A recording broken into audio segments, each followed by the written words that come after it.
오늘 우리에게 주시는 하나님 말씀은 열왕기상 8장 10절에서 15절 말씀, 저와 여러분이 한 절씩 말씀을 교독하여 받겠습니다. 10절입니다.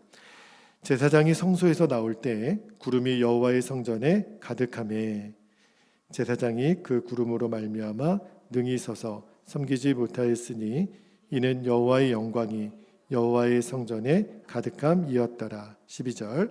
그때 솔로몬이 이르되 여호와께서 캄캄한 데 계시겠다 말씀하셨사오나 내가 참으로 주를 위하여 계실 성전을 건축하였사오니 주께서 영원히 계실 처소로소인 하고 14절. 얼굴을 돌이켜 이스라엘의 온 회중을 위하여 축복하니 그때 이스라엘의 온 회중이 서 있더라. 왕이 이르되 이스라엘의 하나님 여호와를 송축할지로다. 여호와께서 그의 입으로 내 아버지 다윗에게 말씀하신 것을 이제 그의 손으로 이루셨도다. 이르시기를. 아멘. 하나님 말씀입니다. 모두 자리에 앉겠습니다. 우리에게 새 성전을 허락하시고 오늘 첫 예배를 드리도록 모든 것을 역사하신 우리 하나님께 먼저 감사와 영광의 박수를 올려드리겠습니다. 주님 감사합니다. 주님 찬양합니다.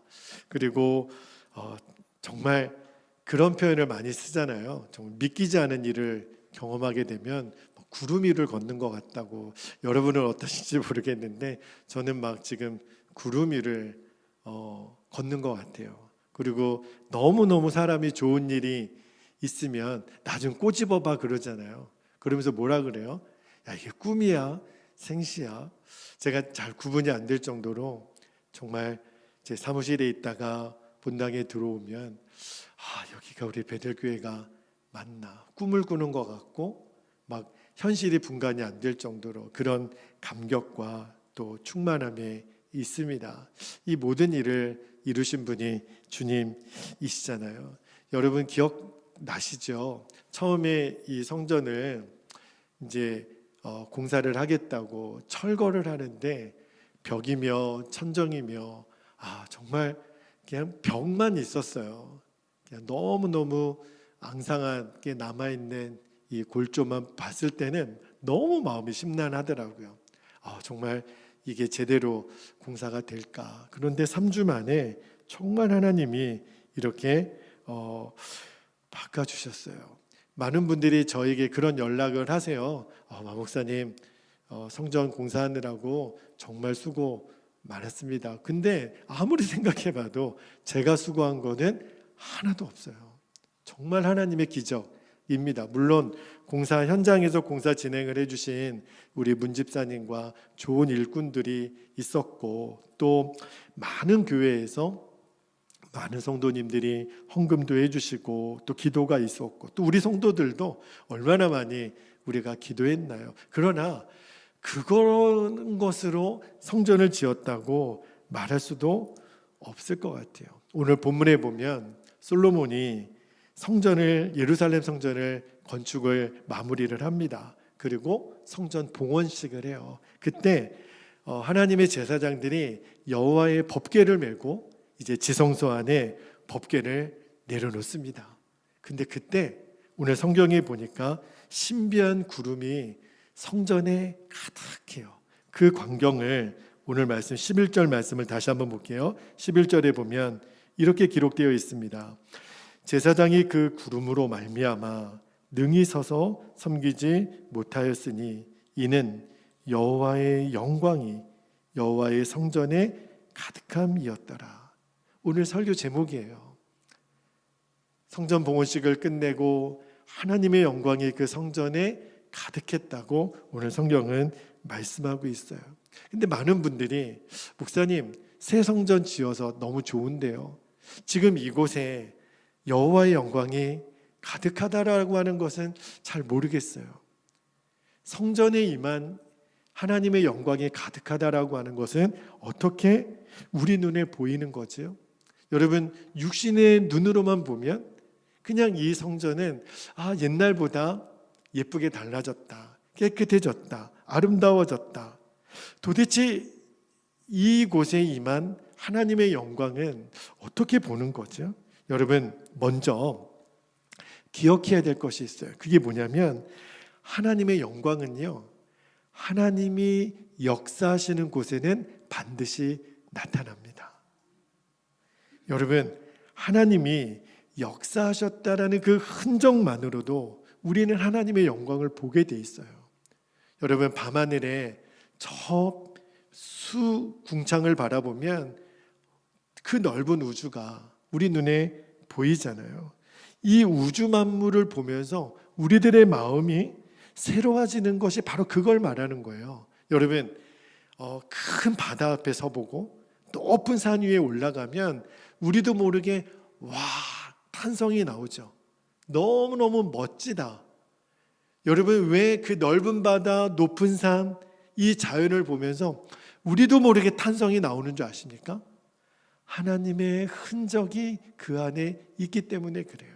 그런데 세상 사람들은 그 하나님의 영광을 눈으로 보면서 하나님의 흔적만으로도 보여지는 그 영광을 보면서도 그 은혜를 하나님께 드리지 못하는 것이 안타까운 거죠.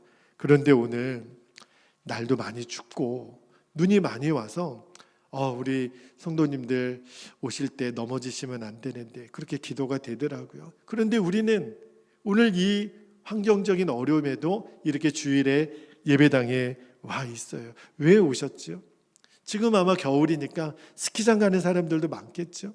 근데 우리 안에는요, 저 산이 주지 못하고 저 바다가 주지 못하고 스키장이 주지 못하는 그 하나님의 은혜를 이곳에서 주의 성전에서 경험하는 것을 알기 때문에 온 거예요. 우리는 하나님의 흔적이 남겨져 있는 그 흔적만으로의 영광으로 만족할 수가 없는 거예요. 진짜 하나님의 영광을 우리는 보고 싶어서. 그죠? 근데 그 하나님의 영광이 어디에 임했을까요? 바로 여러분 제 뒤에 있는 주님의 십자가 위에 하나님은 하나님의 영광을 드러내세요. 어느 교회든지 예배당 한 가운데는 십자가가 있습니다. 여러분, 십자가가 뭐죠? 하나님이 허락하신 하나님의 선물이에요. 우리는 십자가를 바라볼 때마다 저 산이나 바다나 저 자연에서 받는 은혜하고 비교할 수 없는 하나님의 은혜를 받게 돼요. 왜요? 그 십자가를 볼 때마다 나의 죄를 구원하기 위해서 대신 예수 그리스도를 죽게 하신 하나님의 사랑을 보게 하기 때문에 그래요. 십자가는 구원의 문이죠. 우리를 향한 하나님의 약속이에요. 그 사랑의 약속이에요. 십자가를 바라볼 때마다 우리는 살아갈 용기를 얻어요. 제가 지난주에 너무너무 가슴 아픈 소식을 들었어요. 익산에 일가족 4명이 집단 자살을 하셨더라고요. 그런데 진짜 너무너무 마음이 아픈 게 자녀를 먼저 죽게 하고 부부가 함께 자살을 했는데 목사님 가정이에요. 주님, 이거를 도대체 어떻게 해석을 해야 될지 너무너무 마음이 아프더라고요. 왜 그런 선택을 하셨을까? 얼마나 힘이 들었으면 그러셨을지 모르겠지만 너무 마음이 아팠는데, 여러분, 우리도 살다 보면 진짜 마음이 너무너무 약해져서 내 인생 이대로 끝내고 싶은 때가 있잖아요. 그런데 주님 말씀하시기를 그때마다 십자가를 바라보라는 거예요. 왜냐하면 십자가에 달린 예수님을 바라보면 다시 살 수 있는 용기를 얻게 되니까. 그래서 우리는 매주일 산과 바다로 안 나가는 거예요. 주님의 몸된 교회에 와서 주의 십자가를 바라보는 거예요. 왜냐하면 여기에 진짜 은혜가 있으니까. 여러분, 성전공사가 끝나고 첫 예배를 드리는 저와 여러분에게 하나님의 영광이 보여지는 은혜가 있기를 축복합니다. 이번 성전공사에 대해서 잘 모르시는 분들은 아마 눈에 보여지는 이 건물로서의 성전만 보이겠죠. 우와, 잘 됐네. 훨씬 밝아졌네. 깨끗해졌네. 잘 지어졌구나. 그러면 또 이런 마음도 들어요. 여기는 또 이렇게 했으면 좋겠는데. 아쉬운 마음도 들겠죠. 이런 평가를 할 거예요. 그런데 오늘 이 성전 감사 예배를 드리는 이 첫 예배를 드리는 저와 여러분이 느끼는 감동은 그것과는 다릅니다. 우리가 느끼는 감동은 뭐죠? 건물이 잘 지어진 것에 우리의 감동이 있지 않아요. 여러분, 어떤 목사님이 제가 이제 매일 일기를 쓰면서 성전 공사가 되어지는 사진을 매일 일기 속에 올리거든요. 그러니까 저한테 그러더라고요. 마 목사님, 베델교회가 완전히 황골탈퇴한 것 같다고 그런 표현을 쓰시더라고요. 너무 달라졌으니까. 그런데 말씀을 준비하면서 하나님 제 마음에 주신 것이, 저와 여러분이 오늘 감동을 느끼는 것은, 와, 너무 좋아요 목사님, 이렇게 새 성전이 아름다워져서 너무너무 좋아요. 만약에 거기에만 머물러 있다면 아직 우리는 진짜 하나님의 영광을 보는 눈이 열려 있지 않아요. 왠지 아십니까?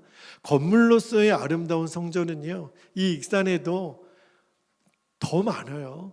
저희 교회보다 더 웅장하고 아름답고 화려한 그런 건물로서의 교회들은 얼마든지 많습니다. 근데 오늘 우리가 느끼는, 또 느껴야 되는 진짜 감동은 뭐죠? 이 일이 우리의 힘으로 할 수 없는 것이 이루어졌다라는 것을 보는 감동이에요. 그게 오늘 하나님이 우리에게 주시려는 영광의 핵심이에요. 우리 베델교회는 저희들의 힘으로는요, 이 성전을 건축할 수 있는 실제적인 힘이 없었어요. 지금도 그래요. 그런데 지금 여러분 보이잖아요. 이 일이 이루어졌어요. 여러분, 그것이 우리를 지금 놀랍게 하는 거예요. 우리의 힘으로 할 수 없는 그 일을 하나님이 이루어 주신 거예요. 그래서 오늘 이 예배당에 임한 하나님의 영광을 보는 거예요. 하나님이 행하신 일을 우리가 보기 때문에 그래요.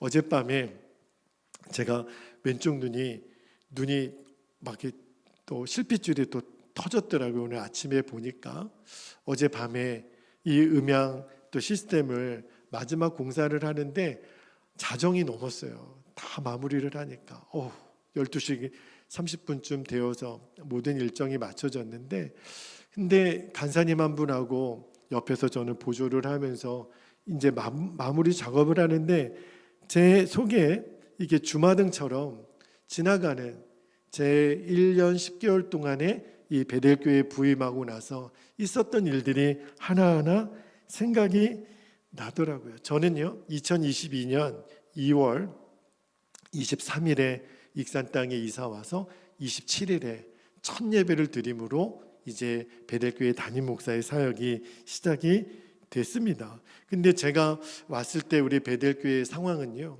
전임 목사님 돌아가신 지 2달 됐고요, 남아있는 성도들은 거의 없었어요. 그리고 이제 교회에 남아져 있는 거는 7천만 원 정도 되는 은행 대출이 남아 있었고, 그리고 전임 사모님이 저에게 넘겨주신 교회 통장에는 200만 원 정도 남아 있는 그런 교회에 부임해서 첫 예배를 드렸어요. 처음에는 모든 상황이 난감하더라고요. 주님, 이제 이 베델교회에서 제가 어떤 목회를 할 수 있을까요? 그런데 그러고 나서 얼마 지나지 않아서 저와 우리 성도들이 굉장히 중요한 결정을 하나 해야 되는 사건이 있었습니다. 그게 뭐냐면, 우리 교회가 앞으로 매월 드려지는 일반 헌금, 11조, 주일, 감사, 선교 헌금들이죠. 이 헌금의 11조는 따로 구별하여 미랄 헌금이라는 이름으로 우리가 따로 떼어서, 오직 이 재정은 선교사님, 우리 교회보다 더 어려운 교회들, 또 비전 교회들, 또 환우들, 어려운 분들을 위해서 우리가 흘리는 일로 쓰자, 그렇게 결정을 했어요. 근데 인간적인 생각으로는 한 푼이라도 아껴서 빨리 은행 대출부터 갚아야 되잖아요. 만약에 그런 생각에 우리들이 붙들려 있었다면 그거 순종 못했을 거예요. 그런데 하나님이 그 일에 우리가 순종을 하게 되면서 하나님이 우리 교회와 우리 성도들에게 복을 주신다라는 것을 알았어요. 한 알의 밀이 땅에 떨어져 죽으면 많은 열매를 맺느니라. 진짜 이름 그대로 하나님이 미랄로 쓰여지는 헌금을 우리들이 심었더니 하나님이 우리 베델교회 성도들에게 복을 주시기 시작하셨어요. 또 하나, 이제 교회 대출 원금과 이자를 갚아 나가는데 1년 동안 최선을 다했는데 좀처럼 그 은행 대출이 다 갚아지는데 금액이 줄어들지 않는 거예요. 그런데 작년 6월이에요. 올해 6월이죠. 이제는 은행에서 연락이 오기를 이제 대출 연장을 해야 되는 서류를 준비해서 목사님 오셔야 된다. 이제 거의 6천만 원 정도 되는 이제 금액으로 연장 서류를 준비하는데 주님이 제 마음에 어떤 마음을 주시냐면 이번에 대출 연장이 아니라 대출 완전 상환을 위하여 기도하라. 연장이 아니라 완전 상환을 위해서 기도하라는 마음을 주시는 거예요. 정말 그때 올 봄까지만 해도 저희 교회 상황으로 보면 주님 지금 어떻게 지금 연장도 감사할 뿐인데 어떻게 완전 상환을 합니까? 그런 상황이었어요. 정말 상상할 수 없는. 근데 그거를 우리 성도들에게 믿음으로 선포하고 나서 정말 상상할 수 없었던 사람들, 교회들, 하나님의 까마귀들을 보내주셔가지고 진짜 기적처럼 연장되기 바로 3일 전에 모든 대출이 완전 상환으로 마무리가 됐습니다. 주님이 하신 거죠. 그리고 이전에 저희 교회에 우리가 성도들은 다 알잖아요. 창문이 늘 가로막혀 있었고 천정은 늘 비가 새고 가라앉고 늘 교회 안에는 나무 썩은 냄새, 곰팡이 냄새로 늘 가득했었거든요. 늘 마음에 주님 창문이 열려서 빛이 들어오면 좋겠어요. 지금 이렇게 빛이 들어오니까 얼마나 좋은지. 그리고 환기가 잘 됐으면 좋겠어요. 그게 늘 마음의 소원이었는데 우리가 늘 그거를 위해서 기도했는데 하나님이 지난 추석 전후로 이제 그동안 비가 샜던 지붕 공사를 하게 하시고 방수 공사를 하게 하시고 드디어 지난 11월 23일부터 그리고 이번 주까지 3주 동안 이 본당 성전 공사가 마무리가 되고 그 열매, 그 기적의 현장에 저와 여러분이 지금 앉아있게 된 겁니다. 중간중간에 어려운 고비들이 너무 많았어요. 제 마음에 주님 가능할까요? 우리 교회가 이 일을 감당할 수 있을까요? 수없이 주저했고 또 머물렀어야 됐고 가슴 아팠던 시간들이 참 많았어요. 그렇게 한 고비 한 고비를 넘어가면서 여기까지 왔는데 어젯밤에 제 입에서 또 한 번 고백이 나오더라고요. 주님, 모든 것 주님이 하셨습니다. 상상이 안 되는 거예요. 왜냐하면 내 힘으로 우리가 가진 힘으로 할 수 없는 것을 우리가 알기 때문에 그냥 신기한 거예요. 교회 통장을 바라보면 하나님이 매주 채워져가는 과정을 보는 것이 너무너무 신기한 거예요. 이게 인간의 상식으로 될 수 있는 게 아니거든요. 그 역사의 현장에 여러분이 있는 거예요. 하나님은 정말 살아계십니다. 하나님은 그 하나님을 믿는 자들에게 오늘도 기적을 베푸시는 하나님이세요. 여러분, 그래서 오늘 정말 주목하고 싶은 것이 이 되어진 역사, 결과물이 아니라 그 일을 이루신 하나님을 주목하고 싶은 거예요. 건물 자체도 우리에게 감동을 주고 흥분시키지만 이 눈에 보이는 건물보다 위대하신 분은 하나님이십니다. 솔로몬이 예루살렘 성전을 짓고 나서 봉헌식을 할 때 오늘 말씀 15절에 이스라엘 백성들을 향하여 이렇게 선언해요. 15절 말씀 읽어드릴게요. 왕이 이르되 이스라엘의 하나님 여호와를 송축할지로다. 여호와께서 그의 입으로 내 아버지 다윗에게 말씀하신 것을 이제 그의 손으로 이루셨도다. 누구의 손으로요?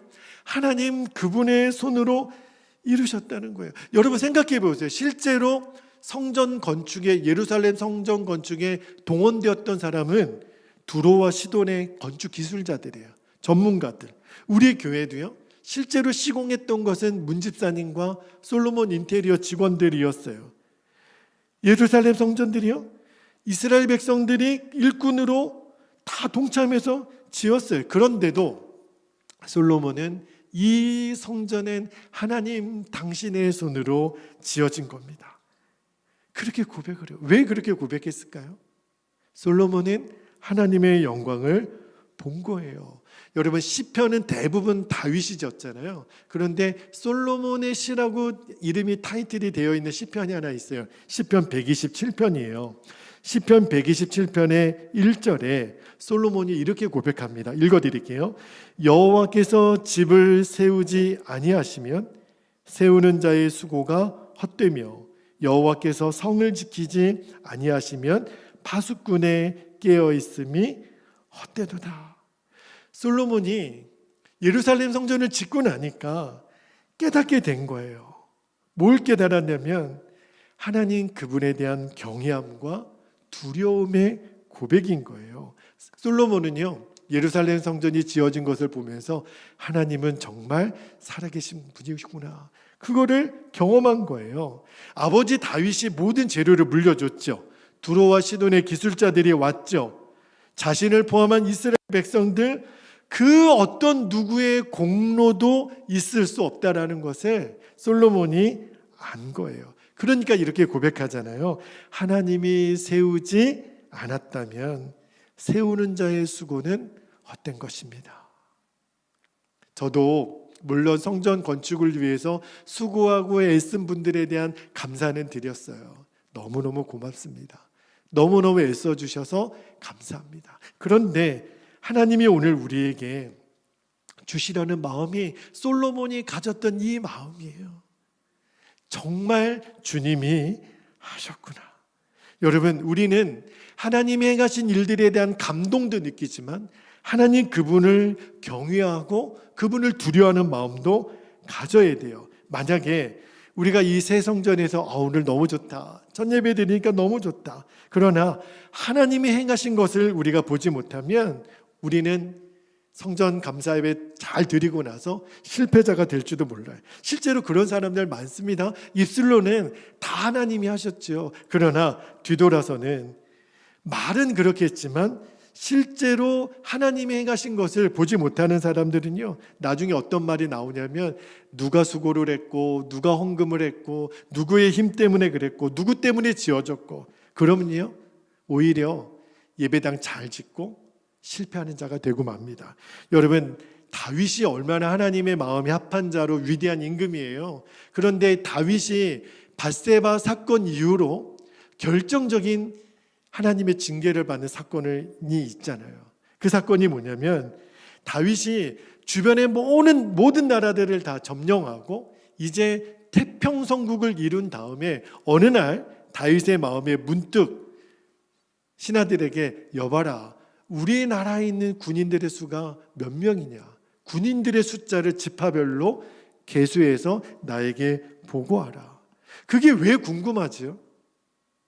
다윗의 마음에 어떤 마음이 드냐면 이제 모든 것이 완벽하게 다 완성이 되고 나서 은근히 자랑하고 싶은 거예요. 내가 위대한 왕이 된 이 나라를 내가 나의 공로를 과시하고 자랑하고 싶고 나를 드러내고 싶은 마음이 든 거예요. 여러분, 하나님이 그 다윗의 생각을 얼마나 악한 생각으로 보시고 그를 징계했는 줄 아십니까? 상상할 수 없는 징계를 받아요. 여러분, 새 예배당에서 드리는 첫 예배를 드리는 우리들 마음 가운데 눈꼽만큼이라도 내 자랑, 내 공로가 있어서는 안 됩니다. 그래서 저와 여러분은 오늘 하나님 그분 앞에 서는 거예요. 하나님 바라보면서 하나님이 실제로 다 하셨군요, 그 하나님에 대한 경외함, 그 하나님에 대한 두려움으로 우리는 서는 거예요. 그 위대했던 다윗과 버금가는 왕이 한 명 더 있었죠. 히스기야 왕. 그가 죽을 병에 걸려서 하나님에게 통곡의 벽 앞에서 기도한 다음에 하나님이 히스기야의 생명을 몇 년 연장시켜 주세요? 15년을 연장시켜 주세요. 그리고 아수르 대군을 물리치죠. 그리고 히스기야의 왕국이 든든해질 때 얼마나 하나님의 은혜를 받았나요? 그런데 그때 신흥 왕국으로 점점 강성해지는 나라가 하나 있었습니다. 그 나라가 바벨론이에요. 바벨론이 히스기야 왕에게 사신을 보냈을 때, 그때 성경을 잘 보면 하나님이 히스기야를 시험했다라는 표현이 나와요. 자, 역대하 32장 31절에 보면 이렇게 기록되어 있습니다. 그러나 바벨론 방백들이 히스기야에게 사신을 보내어 그 땅에서 나타난 이적을 물을 때 하나님이 히스기야를 떠나시고 그의 심중에 있는 것을 다 알고자 하사 뭐 하셨더라? 시험하셨더라. 하나님은 히스기야의 마음을 보고 싶은 거예요. 히스기야야, 내가 너에게 베풀었던 은혜를 너는 잊으면 안 돼. 그런데 그 뒤에 어떤 일이 벌어지냐면, 히스기야가 이 바벨론 사신들이 왔을 때 이렇게 했으면 얼마나 좋아요. 이 모든 일들은 하나님이 행하신 이 은혜예요. 하나님은 살아계시고 지금도 우리 이스라엘을 지키시는 위대한 왕이세요. 나는 이름만 왕이고 진짜 왕은 하나님이세요. 이렇게 했으면 얼마나 좋아요. 히스기야가 어떻게 했는지 아십니까? 그 바벨론의 사신들에게 제가 보여드릴 게 있습니다. 무기고를 열어줘요. 우리나라에 최신 무기가 얼마나 많은 줄 아십니까? 구경시켜드리죠. 무기고를 다 보여줘요. 또 어디로 가요? 보물창고로 갑니다. 우리나라에 얼마나 많은 보물들이 있는지 아십니까? 그렇게 다 보여줘요. 뭐죠 지금? 하나님의 은혜를 잃어버린 거예요. 히스기야가 나를 드러내고 싶은 거예요. 자랑하고 싶은 거예요. 내 나라가 얼마나 큰지를 과시하고 싶은 거예요. 하나님이 가슴을 치시는 겁니다. 이사야 선지자를 히스기야에게 보내서 하나님 말씀하세요. 열왕기하 20장 16절 17절에 볼게요. 이사야가 히스기야에게 이르되 여호와의 말씀을 들으소서. 17절에 여호와의 말씀이 날이 이르리니 왕궁의 모든 것과 왕의 조상들이 오늘까지 쌓아두었던 것이 바벨론으로 옮긴 바 되고 하나도 남지 아니할 것이요. 그리고 실제로 그렇게 돼요. 이스라엘은 바벨론에 팔려갑니다. 여러분, 진짜 오늘 첫 예배를 드리는 저와 여러분에게 하나님이 영적인 눈을 열어주시기를 축복합니다. 정말 하나님이 하신 거예요. 여러분, 혹시라도 어느 누구라도 우리가 아는 사람들이 우리 교회에 방문했을 때, 와, 베델교회가 이렇게 달라졌네요. 그때 어느 누구라도 우리가 이렇게 좀 대단해요. 우리가 이런 사람들인 거 몰랐어요. 이러면 안 됩니다. 우리는 한마디 말이라도 모든 것은 주님이 하셨습니다. 절대 그렇게 얘기하셔야 돼요. 우리는 무익한 종이고 하나님이 우리를 통해서 하신 거고 이 모든 영광은 하나님 그분만이 받으셔야 해요.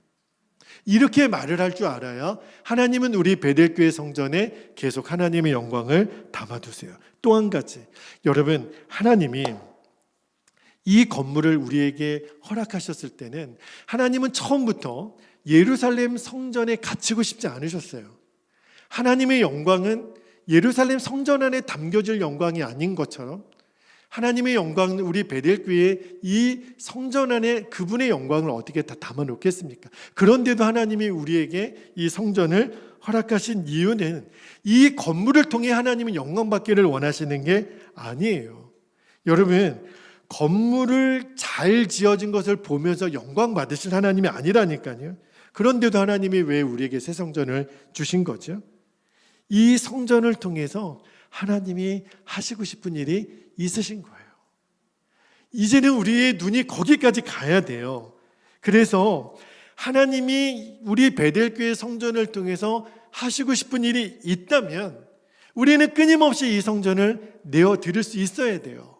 이 성전은 베델교회 성전 이전에 하나님의 성전이에요. 하나님이 마음껏 쓰시기를 원하실 때 우리가 기쁨으로 드릴 수 있는 성전이 되기를 축복합니다. 그럴 때 하나님이 우리 베델교회를 통해서 계속 영광을 드러내세요. 마지막으로 한 가지만 더요. 왜 하나님이 이 성전을 우리에게 주셨냐면 이 예배당을 통해서 주님의 복음이 땅끝까지 흘러가는 거예요. 예수님이 요한복음 7장 37절 38절에 이렇게 말씀하십니다. 말씀을 읽어드릴게요. 나를 믿는 자는 성경에 이른과 같이 그 배에서 생수의 강이 흘러 나오리라 하시니 이는 그를 믿는 자들이 받을 성령을 가리켜 말씀하신 것이라. 저는요, 우리 베델교회를 하나님이 이렇게 새롭게 하신 이유가 뭘까? 우리만 기뻐하고 만족하라고? 아니에요. 우리 베델교회는 익산 땅에 있잖아요. 제가 그래서 어제도 그런 기도가 나오더라고요. 하나님, 우리 베델교회가 익산에 있어서 우리 익산에 있는 다른 교회들이 함께 기뻐하고 이 방황하는 영혼들, 그리고 우리 주변에 있는 모든 사람들에게, 그리고 나아가서 열방과 주님 오시는 그날까지 복음의 영향력을 끼치는 교회가 되게 해주세요. 그게 저의 소원이 됐어요. 여러분, 지금은 꿈 같은 기도 제목일지 모르겠지만 어젯밤에도 제가 그런 기도 제목을 하나님께 올려드렸거든요. 저는 예전에 30대 때 일본에 10년 동안 선교사로 다녀왔는데 하나님이 제 마음에 준철아, 베델교회도 선교사를 파송하는 교회가 되게 해달라고 기도하라. 하나님, 우리 베델교회도 선교사 파송하는 교회 되게 해주세요. 여러분, 선교사를 파송한다라는 것은 어떤 의미가 있냐면 그 선교사가 현지에 가서 마음껏 선교할 수 있는 모든 것을 서포트해 주는 교회가 된다라는 것을 의미해요. 그거 감당하게 해주세요. 그게 우리 교회의 본질이 되게 해주세요. 그런 기도를 하나님께 드렸어요. 여러분, 마가의 다락방에 120문도가 모여 기도했을 때 마가의 다락방이 실제로 성지순례 가보면요, 이거보다 되게 좁은 방이에요. 저는 사진으로만 봤거든요. 진짜 형편없는 그곳에, 정말 너무너무 초라한 곳에 120문도에게 하나님의 성령이 임하시잖아요. 그리고 그들은 나아가서 목숨도 두려워하지 않았어요. 그들은 길거리에 다니면서 예수님 부활하셨습니다. 예수님 부활하셨습니다. 그들은 계속해서 목숨을 내어 걸고 땅끝까지 하나님의 증인이 됐어요. 여기에 하나님의 영광이 드러나는 열쇠가 있는 겁니다. 뭐지요?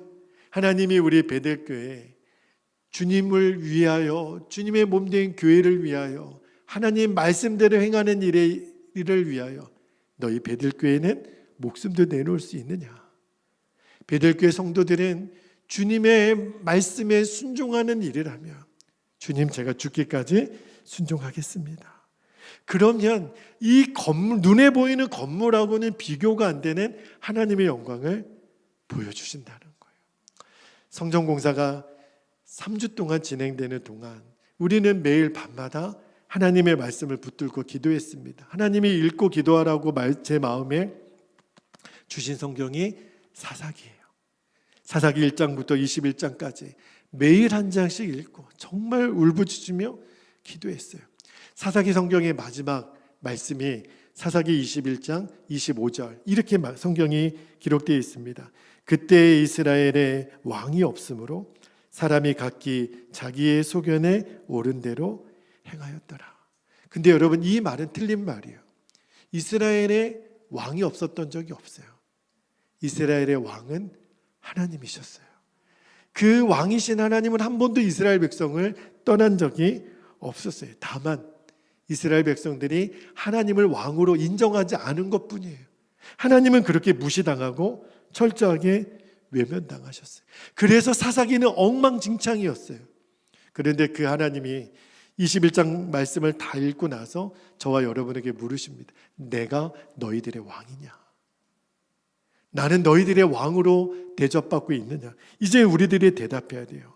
여러분, 새성전에서 첫 예배를 드리는 이 시간 이렇게 결단했으면 좋겠어요. 맞습니다, 주님. 하나님은 나의 왕이십니다. 하나님은 나의 주인이십니다. 이 결단을 드리는 예배가 되어야 해요. 이제 더 이상 하나님을 나의 계획을 이루는 수단으로 써먹어서는 안 됩니다. 하나님을 이루시는 계획에 내가 쓰임받은 인생이 되어야 돼요.